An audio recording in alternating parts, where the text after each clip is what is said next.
Dexia était censé financer les écoles, la voirie, les hôpitaux. C'est aujourd'hui une bombe à retardement. Les garanties d'État font peser une menace folle sur les finances publiques en cas de nouvelle crise. 54 milliards pour la Belgique, 27 pour la France. Bonjour Patrick Saurin. Bonjour. Vous avez été chargé de clientèle auprès des collectivités publiques au sein des caisses d'épargne, et ce pendant 10 ans. Vous êtes membre de l'exécutif national de Sud, donc le syndicat Sud de BPCE, Banque Populaire Caisse d'Épargne, du CAC, collectif pour un audit citoyen de la dette publique, et du CADTM, Comité pour l'abolition des dettes illégitimes. Vous avez signé Les prêts toxiques, une affaire d'État en 2013 aux éditions d'Hémopolis. Dexia, est-ce que vous diriez que c'est le symbole de l'inventivité, de la créativité des établissements bancaires quand il s'agit en fait de faire de l'argent? C'est un des symboles. Il y en a d'autres, mais vraiment, Dexia, c'est un gros symbole. Un chiffre pour le démontrer en ce qui concerne les collectivités locales. En 2008, au moment de la crise de Dexia, on a recensé 223 sortes d'emprunts, de différentes sortes au sein de cet établissement. 223. 223, c'est-à-dire chaque fois qu'il y avait une niche spéculative qui leur permettait de gagner de l'argent, les ingénieurs financiers de Dexia concevaient un produit et allaient le proposer aux collectivités locales, aux hôpitaux. Et comment se fait-il que un établissement comme ça, qui a été à la fois le fruit donc d'un mariage entre le Crédit Local de France et le Crédit Communal de Belgique, qui est quand même le symbole comme ça d'une vieille dame, d'un placement un peu à la papa, se soit complètement laissé aller pour pouvoir produire en fait ce genre de choses? Alors, on pourrait qualifier ça de glissement progressif vers la financiarisation. Si on revient à l'origine, en 1966, en France, on a créé la CAECL, c'est la Caisse d'aide à l'équipement des collectivités locales, qui a par la suite été privatisée en 1987 pour devenir le Crédit Local de France, lequel a été coté en bourse avant de donner naissance au groupe Dexia et qui a fait faillite donc en 2012, 16 ans après sa création. Parce que finalement, dans une économie qui se financiarise de plus en plus, quand on est une banque, soit on est de la taille des autres et on peut éventuellement être concurrentiel, soit on meurt. Oui, tout à fait. Alors, le problème, c'est que le contexte est actuellement de libéralisation de la finance, comme je l'ai dit, et le fait d'entraînement de créer des groupes de plus en plus importants. Je prends par exemple l'exemple des caisses d'épargne dans lesquelles je travaillais. Quand j'y suis rentré en 1984, il y avait 440 caisses d'épargne. Aujourd'hui, il y a grosso modo 17 caisses d'épargne, une caisse par région. Donc on assiste à un mouvement de concentration au sein des établissements. Et puis un autre élément, en 1984, il y a eu la loi bancaire qui a créé la Banque universelle, qui a permis la formation de ce qu'on appelle les banques à tout faire. C'est-à-dire financement et investissement, clientèle, dépôt de particules, etc. Donc il y a eu un regroupement au sein du même ensemble. Et actuellement, en France, on a 4 groupes, BNP, Crédit Agricole, BPCE, Société Générale. Donc on a ces groupes-là et dans les pays étrangers, c'est la même chose. Et c'est ceux qu'on appelle les too big to fail. Ces banques tellement grosses qu'on ne peut pas les laisser s'écrouler parce que c'est un risque systémique pour l'État en question. Et pour nos économies. On les appelle aussi too big to jail, c'est-à-dire trop grosses pour aller en prison. C'est-à-dire elles ont tellement de liens avec le pouvoir politique, et on le voit en France avec le système des portes tournantes où des responsables bancaires gagnent des cabinets ministériels, voire des ministères, voire des présidences, et ensuite parfois retournent au niveau de la banque. Il y a des liens qui sont très étroits entre le milieu bancaire et le milieu politique qui fait que il y a une impunité assurée au phénomène bancaire. Et le cas des emprunts toxiques en est l'illustration évidente. C'est pour ça qu'on n'a pas été chercher des responsables du côté des dirigeants de Dexia? Tout à fait. Alors, il y a eu des commissions d'enquête qui ont été mises en place. En Belgique, il y a une commission d'enquête. En France, on a une commission parlementaire qui a fait un excellent travail, mais qui n'a débouché sur rien. Les banques s'en sont sorties. Elles ont obtenu que les surcoûts liés aux emprunts toxiques soient financés par la collectivité, par les contribuables. Parce que effectivement, c'est l'argent des contribuables aujourd'hui qui a permis à Dexia de rester un petit peu debout, quoi. Vous avez travaillé sur ces prêts toxiques, ces subprimes. À l'époque, vous étiez salarié des banques populaires, donc caisse d'épargne, enfin de la caisse d'épargne, et vous aviez refusé de vendre ces prêts. Pour quelle raison? Alors moi, je vais arriver ces prêts au début de l'année 2000, et quand on est chargé de clientèle, on a un devoir de conseil. Vous étiez chargé de clientèle, d'ailleurs auprès des collectivités. Tout à fait. Mes clients, c'était les collectivités, les hôpitaux publics, les offices de logement social, ce genre de grosses structures publiques. Mon travail est tout chargé de clientèle qui s'occupe des particuliers ou des clientèles publiques on a un devoir d'information et un devoir de conseil. Et moi, mon devoir de conseil m'interdisait de proposer aux collectivités, qui, je le rappelle, ne peuvent agir que pour des opérations d'intérêt général à caractère local.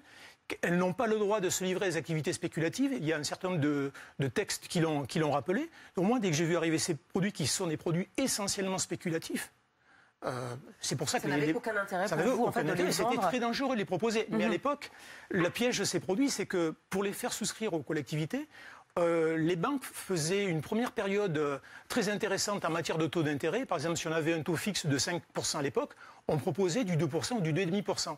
Pendant 3 années, les élus gagnaient. Mais ensuite, on se disait, mais vous verrez, etc., ce qui va se passer. En ce qui me concerne, je n'ai vendu aucun. Et vous avez été d'ailleurs écarté du service. Oui, tout à fait, j'ai été écarté. Et d'ailleurs, c'était aussi un soulagement pour moi, parce que ça devenait de plus en plus pressant, parce que j'avais des injonctions de commercialiser ces produits. Et finalement, j'en suis parti. Mais à l'époque, je n'avais pas les moyens de prouver que ces produits étaient dangereux. Et tout ça n'a pu se faire que lors de la crise 2007-2008, où les taux de ces emprunts ont explosé, sont passés à 10, 15, 20, 25%.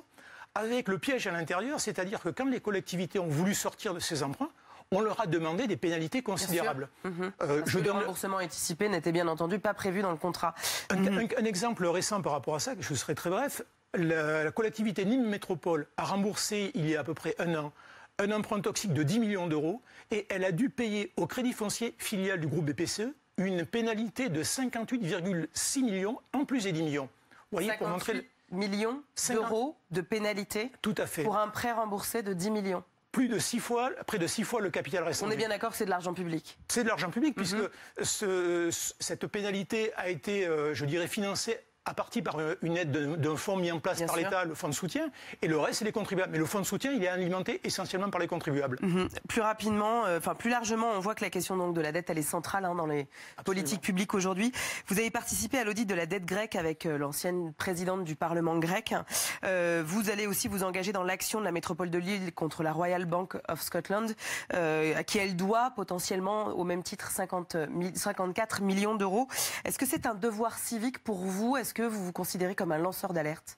Ah oui, tout à fait. Alors, à l'époque, je pense que j'étais lanceur d'alerte, mais je n'avais pas les preuves matérielles pour prouver la véracité de mes propos, que ces prêts étaient dangereux.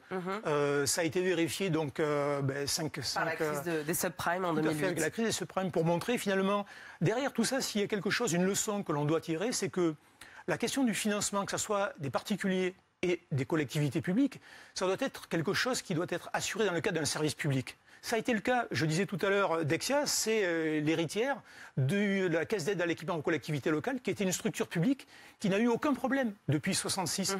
Elle a bien travaillé et les problèmes ont commencé quand il y a eu la privatisation, la cotation en bourse et puis les folies des grandeurs de Pierre Richard avec la mise en place de produits... Cet appétit vorace, effectivement, qu'on a vu dans le documentaire. Tout à fait. Et la financiarisation de il doit y avoir un contrôle citoyen sur ces établissements qui doivent faire tourner l'économie. Socialiser la finance et mettre un contrôle citoyen. Merci Patrick Sorin d'avoir été avec nous, nous avoir expliqué tout cela. Je rappelle votre livre, Les prêts toxiques, une affaire d'État. C'est paru en 2013 aux éditions Demo Police.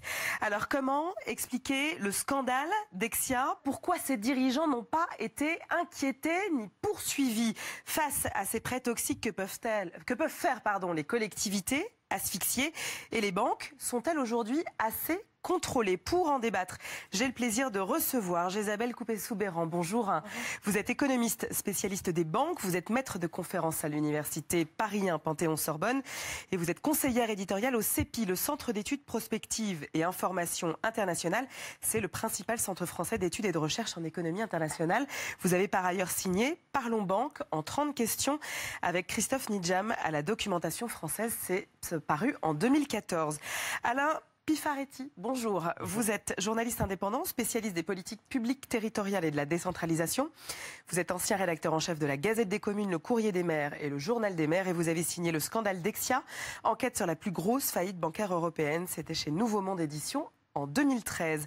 Charles Guenet, bonjour. Vous êtes sénateur Les Républicains de la Haute-Marne, vice-président de la Commission des finances, vice-président de la délégation sénatoriale aux collectivités territoriales et membre du comité des finances locales qui défend les intérêts financiers des collectivités. J'ai tout bon ? J'ai rien oublié? Oui, ça va, c'est bien. Enfin, Stéphane Troussel. Bonjour, ravi de vous recevoir. Vous êtes le président socialiste du conseil départemental de la Seine-Saint-Denis. Vous avez pris la suite de Claude Barthelone lorsqu'il a pris le perchoir donc à l'Assemblée.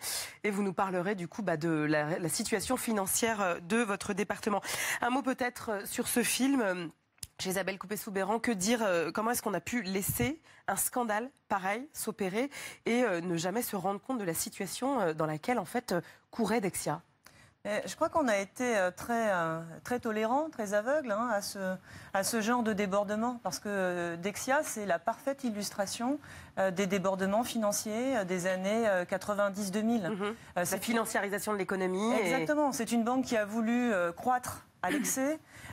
C'est une banque qui n'a pas maîtrisé la complexité de ses produits, qui a priori faisait des choses simples, à savoir financer des collectivités locales, mais qui en fait a empaqueté des produits très complexes dans ses prêts aux collectivités locales en les indexant, des prêts structurés, des prêts à formule, en les indexant sur des variables financières, sur des taux de change, et en appâtant le client au départ en lui disant, vous allez voir, c'est un prêt avec un taux très attractif, mais ensuite, bien le taux s'est révélé très aléatoire.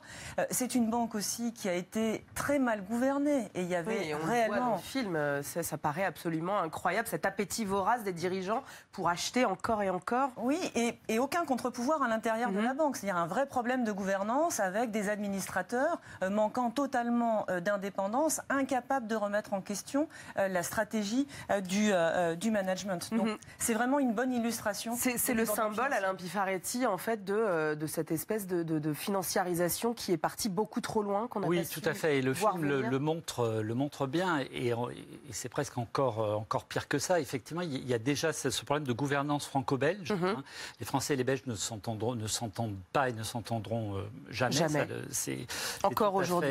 Et encore aujourd'hui, on le retrouve toujours aujourd'hui.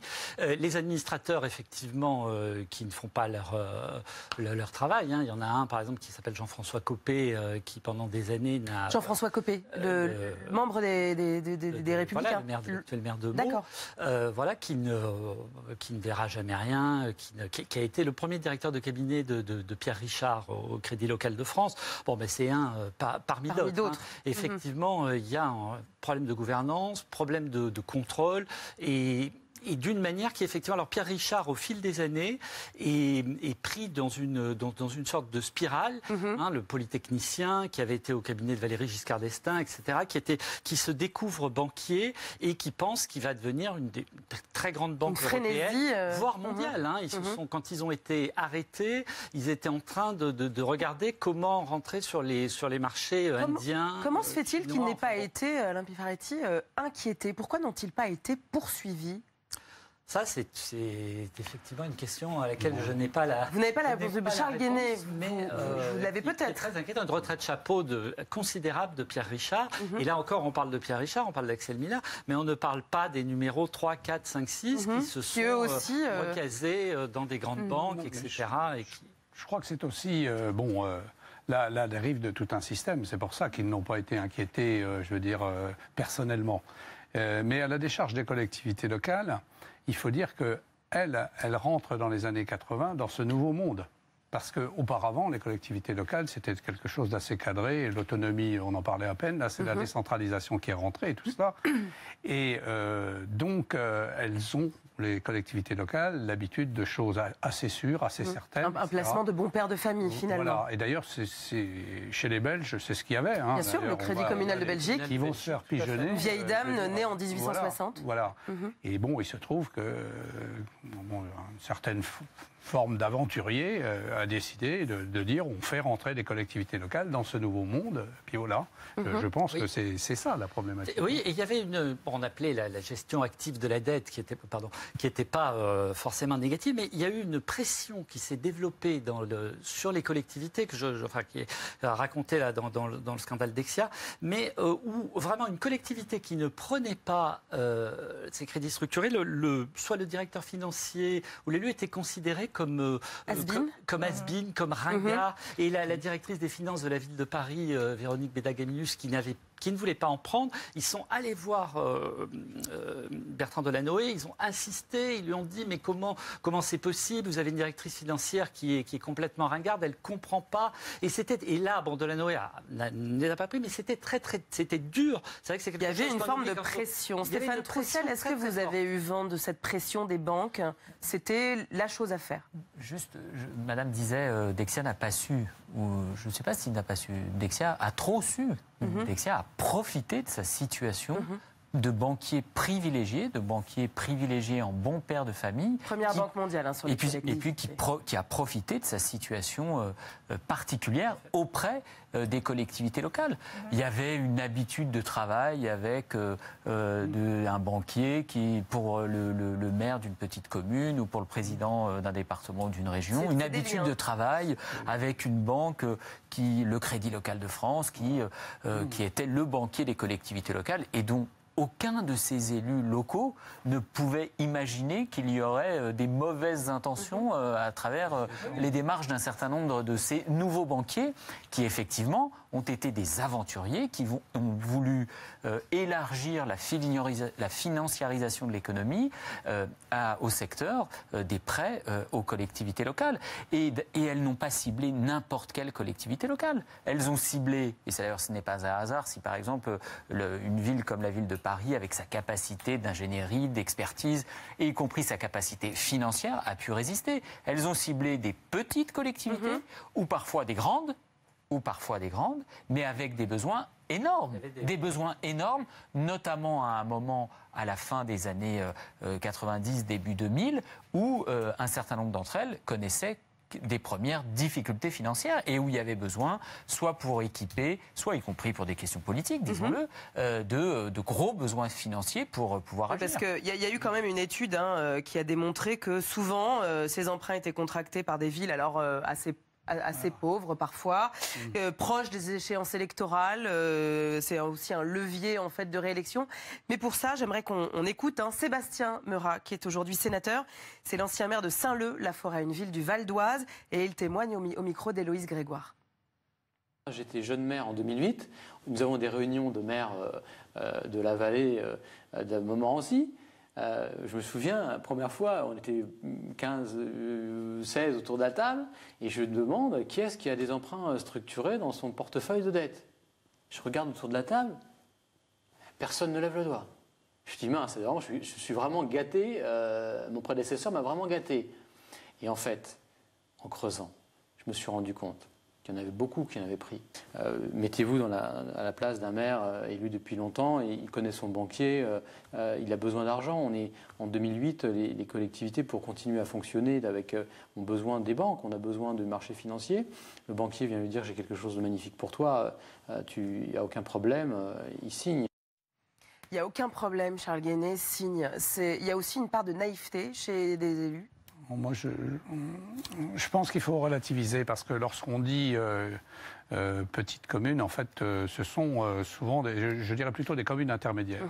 De plus de 10 000 habitants.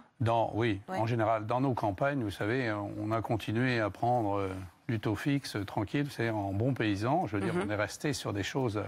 Et effectivement, parce qu'on ne croit pas, on ne croit pas aux choses miraculeuses, quoi. Et je veux dire. Des rendements de 13%, vous n'y croyez pas? Non. Dexia avait poussé la perversité à intituler un certain nombre de ses prêts taux fixe, TOFX. Voilà, on le voit. Au fil des années, les plus petites communes vont être touchées. Bon, il y avait par exemple Philippe Auberger, qui était maire de Joigny et qui est inspecteur des finances, qui a eu de très grandes responsabilités on peut pas taxer bancaires, de naïf, etc. de manque qui de raconte que le commercial de Dexia, qui peut-être ne savait pas vraiment à qui il s'adressait, venait le voir, revenait le voir, lui disait mais si vous devez en prendre, c'est très favorable. Il disait non. Et un jour en 2007, il raconte que Dexia avait demandé une salle à la mairie de Joigny pour faire une réunion. Et là, ils avaient carrément fait venir, mais c'était l'époque où vraiment on était était dans un grand saut dans l'inconnu. Ils avaient fait venir des toutes petites communes, y compris de 300, 400, 500 habitants, pour leur en proposer. Et les maires étaient allés demander à Philippe Auberger ce qu'il en pensait. Enfin, pour autant, on peut pas considérer que l'éducation financière était bonne. Elle ne l'est toujours pas. Il y a un manque d'accompagnement de certaines collectivités sur ces questions. Il y a un manque d'accompagnement des collectivités locales, mais également des particuliers ou des petits entrepreneurs individuels. Et ce type de produit complexe a profité de ce manque d'éducation financière. Mais je pense que même les commerciaux de Dexia auraient été bien en peine d'expliquer la formule d'indexation qui était à la base des prêts proposés. Donc un grand problème d'éducation financière. Et par ailleurs, ce qui a fait exploser le système, c'est la crise financière de 2007-2008. Parce que jusqu'à cette date-là, pour la plupart des collectivités qui les avaient souscrits, ça restait une opération attractive, alléchante. Et on renégocie deux fois par an, à partir de la crise financière que là, les choses commencent à dériver. Chose dont on ne tient, à mon avis, pas assez compte, je veux dire, aujourd'hui. Parce qu'en fait, il y a eu des profits de réaliser. Et souvent, on ne parle qu'aujourd'hui. Des profits, c'était quand même il s'agissait de prêts. Donc en gros, ils sont devenus toxiques parce que le système s'est écroulé et que l'indexation en fait sur lesquelles ces prêts étaient associés, alors que ce soit le rapport avec le franc suisse, le yen dollar, etc., a complètement fait basculer la donne. Sinon, à la base, ça aurait pu potentiellement tenir. C'est ça que vous êtes en train de dire? Non, pas du tout, parce que c'est intrinsèquement toxique. On ne peut pas. Qui explose. C'est une bulle qui explose. Avoir des opérations aussi risquées, s'agissant notamment de l'investissement public. Parce que c'est quoi le coût, Stéphane Troussel? Vous, votre département, la Seine-Saint-Denis, est premier concerné. Vous avez engagé une action en justice, mais quoi qu'il en soit, le contribuable, à terme, paiera, quoi qu'il arrive.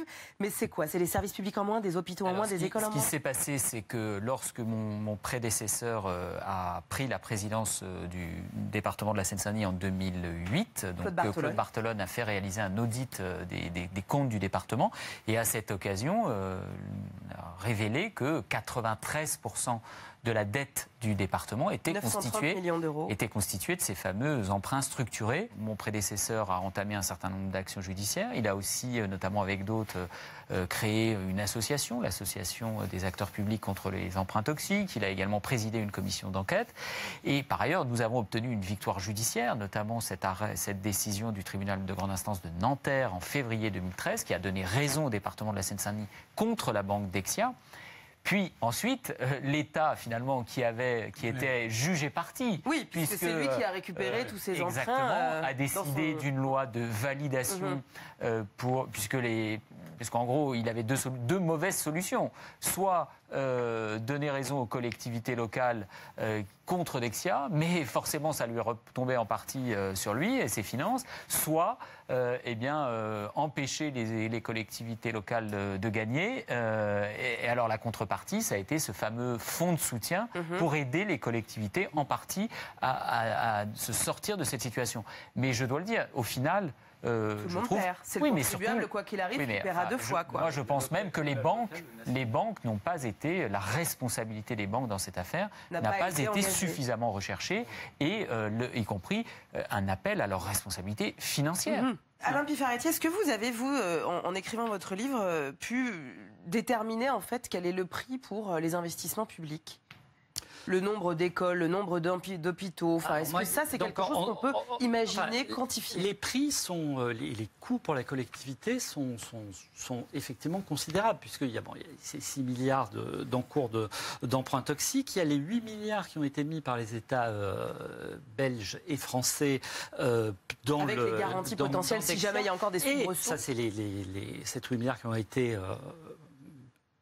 dépensés à l'époque, à la première crise. Et aujourd'hui, donc une garantie des États qui était à l'époque de 80 milliards et qui est encore aujourd'hui de 65 milliards si jamais une grave crise financière entraînait un problème. Donc, effectivement, les coûts sont considérables. Et après, effectivement, pour ce qui est des emprunts toxiques aujourd'hui et du règlement, que ce soit pour les collectivités et pour les hôpitaux, c'est toujours, même si les emprunts sont désensibilisés, ce sont toujours des dépenses considérables qui sont mises à ce remboursement de la dette, souvent des dettes qui ont été rallongées, et c'est de l'argent qui ne sert pas à de l'investissement, effectivement. Donc on lit des fois, ça y est, les emprunts toxiques, c'est derrière nous. C'est réglé. C'est réglé, mais c'est pas réglé dans les conséquences pour les collectivités et pour le budget de l'État si jamais.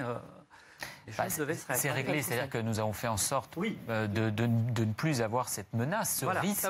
Par exemple, dans le département, vous êtes passé de 93% à 60%. Non, on n'a plus du tout. Ah, plus du tout. Plus du tout. Isabelle Coupé-Soubeyran, à l'époque, donc, tollé, on se rend compte que les banques ont globalement fait n'importe quoi. Les États, puisque ces banques sont souvent too big to fail, donc trop grosses pour être laissées tomber à l'image de ce qui s'est passé aux États-Unis avec Lehman Brothers, vont être recapitalisées. Derrière, l'Union européenne se met en branle-bas de combat. On décide de faire des stress tests, donc des tests de résistance des banques. Derrière, l'union bancaire en fait est mise en œuvre. Est-ce que cette directive, est-ce que ce dispositif de l'union bancaire qui a été porté par Pierre Moscovici par la Commission européenne et qui est normalement mis en œuvre va empêcher demain une nouvelle crise de la sorte?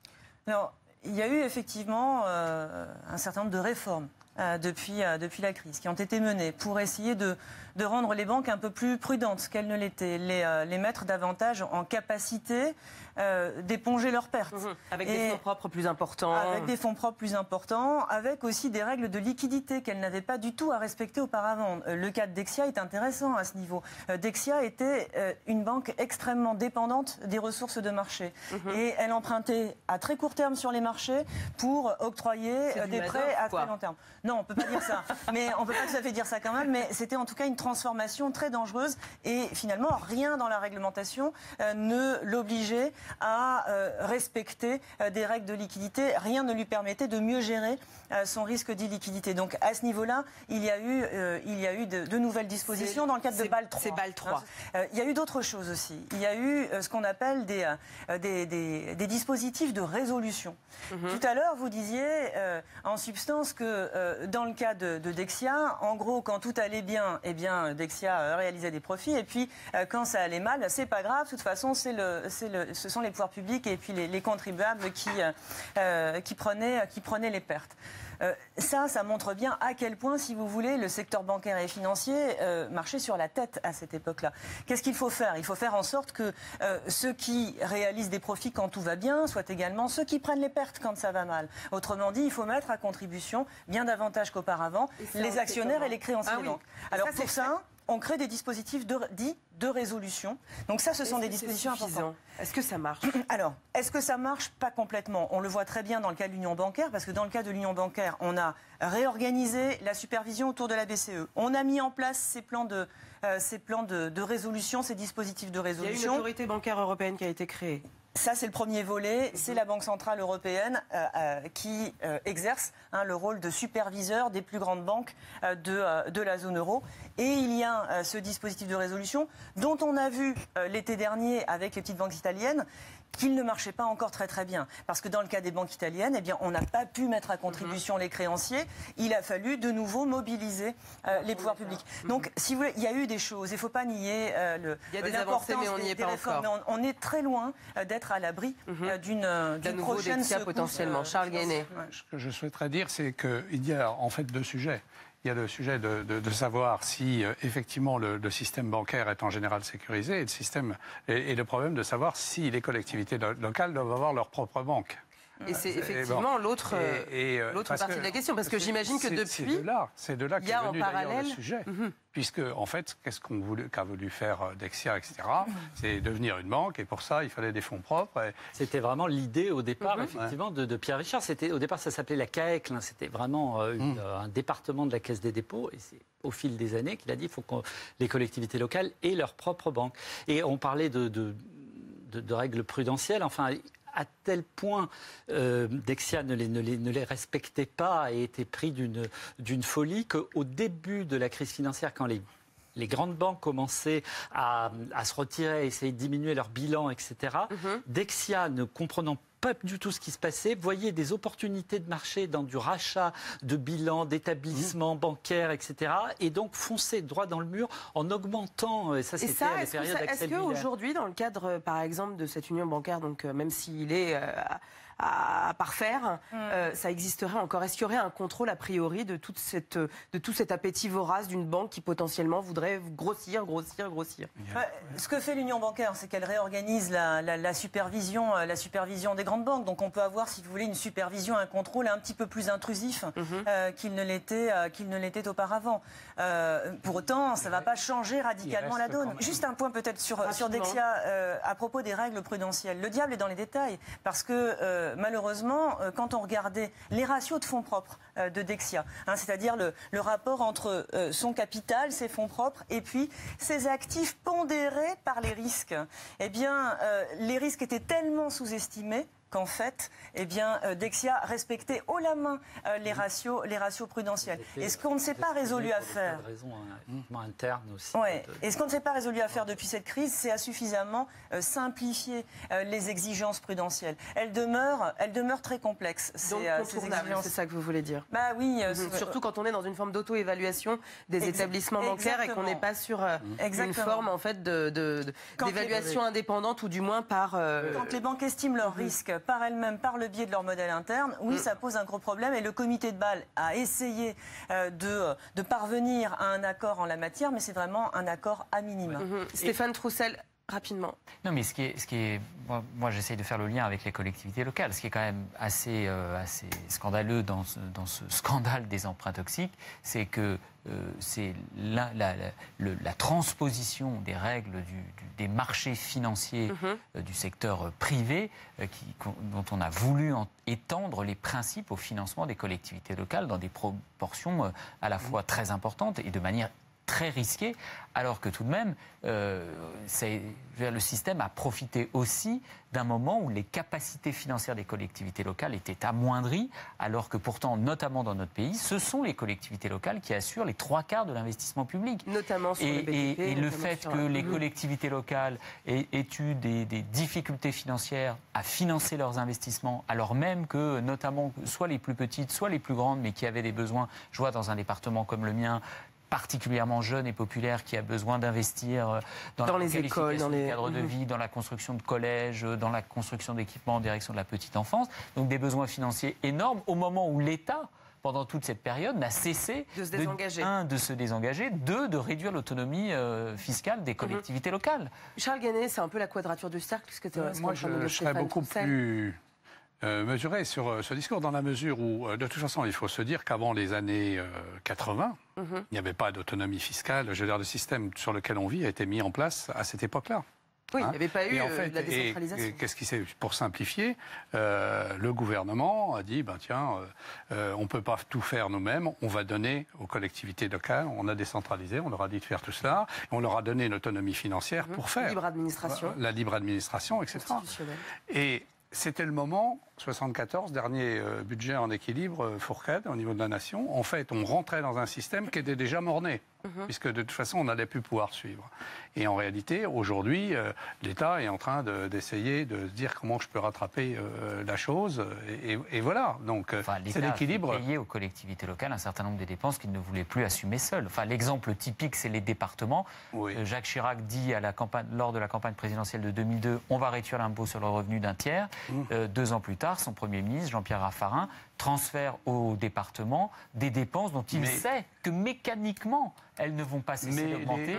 Les collectivités locales adorent ça, puisque les départements, la preuve, quand on leur redit on vous retire le social, etc., redonnez-nous-le, elles disent non, on le garde. En tout cas, c'est pas mon point de vue. Moi, je considère qu'il faut qu'il y ait un financement national de la solidarité nationale. Quoi qu'il en soit, on voit bien en fait que ces questions ont fini par créer ce nœud qui a conduit les collectivités à aller sur les marchés. Auprès d'une banque. Auprès d'une banque qui elle-même s'est marchéisée. Alain Pifferati, est-ce que vous diriez diriez que demain, après-demain, le scandale Dexia en fait n'est pas terminé. Les garanties d'État qui sont sur la table aujourd'hui, dont vous parliez tout à l'heure, le risque, c'est qu'à un moment, il faille les activer ou pas? Alors, ça, je ne peux pas le dire, mais en tout cas, non, en plus, il y a le problème de la licence bancaire, normalement, arrive à échéance en 2021, ce qui fait qu'ensuite, normalement, ce serait aux États belges et français de prêter à Dexia. Je crois d'ailleurs que c'est vraiment en ce moment que ça crée un peu de tension entre la France et la Belgique. La Belgique voudrait aller plus vite dans la résolution de la bad bank et dans la diminution du bilan, alors que la France dirait plutôt non, attendons de voir ce qui se passe en 2021. Et vous aurez le mot de la fin, Isabelle Coupet-Soupéran. En renforçant un peu, en renforçant davantage ces règles, je pense qu'on peut agir sur les comportements. Ce qu'on n'a pas suffisamment cherché finalement avec ces réformes, c'est à agir sur les comportements et sur les structures du marché bancaire, également sur l'utilisation qui est faite des ressources des banques. Vous mettiez le doigt sur le problème clé du financement de l'économie à travers le financement des collectivités locales. Il faut que les banques contribuent au financement bien davantage qu'elles ne l'ont fait. Et on sait bien qu'en temps de crise, effectivement, elles ont tendance à fermer un petit peu le robinet. Oui, alors bon, là, le robinet de nouveau est ouvert, mais en tout cas, on ne s'est pas suffisamment interrogé sur le modèle d'activité des banques. Dexia, c'est un cas typique de modèle d'activité complètement défaillant, donc il faut s'interroger davantage sur le modèle d'activité des banques et puis, par les règles, changer les comportements et changer les structures. Bon, écoutez, merci en tout cas. Alors, je rappelle les quelques livres. Dexia, une banque toxique, Nicolas Cory, Catherine Le Gall, qui a co-réalisé donc le documentaire. C'est aux éditions La Découverte. C'est paru en 2013. Parlons banque en 30 questions. C'est votre livre, Isabelle Coupet-Soupéran, avec Christophe Nidjem. C'est à la Documentation française. Le scandale Dexia, enquête sur la plus grosse faillite bancaire européenne. Alain Fifaretti, au Nouveau Monde édition 2013 également. Enfin, les prêts toxiques, une affaire d'État, comment les banques financent les collectivités locales. C'est Patrick Saurin, en 2013, aux éditions Demo Police. Voilà, c'est fini, mais pas de panique. Vous pouvez revoir documentaires et débats en replay et à l'envie sur notre site publicsena.fr. N'hésitez pas à réagir et à commenter sur notre hashtag UMED. Merci à Aurélie Dafas et à Amélia Morgadi d'avoir préparé cette émission. On se retrouve la semaine prochaine pour la seconde émission de l'édition 2018 pour interroger notre monde en doc. Très belle semaine à tous. Ciao.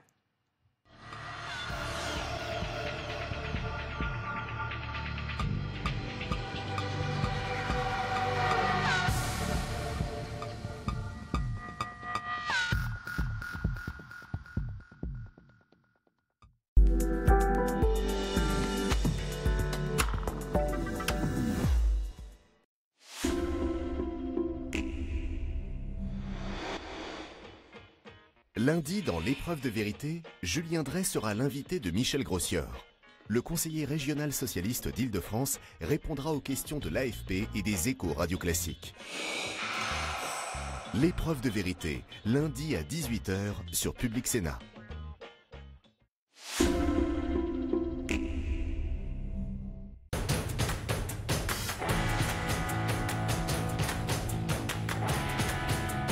Demain, la ville sera sans conducteur. Voici Astucio, une des premières petites navettes qui roule toute seule sur les quais de Seine à Rouen. Elle parcourt 1,4 km et transporte 200 passagers par jour. La navette a intégré l'environnement, l'ensemble des obstacles qui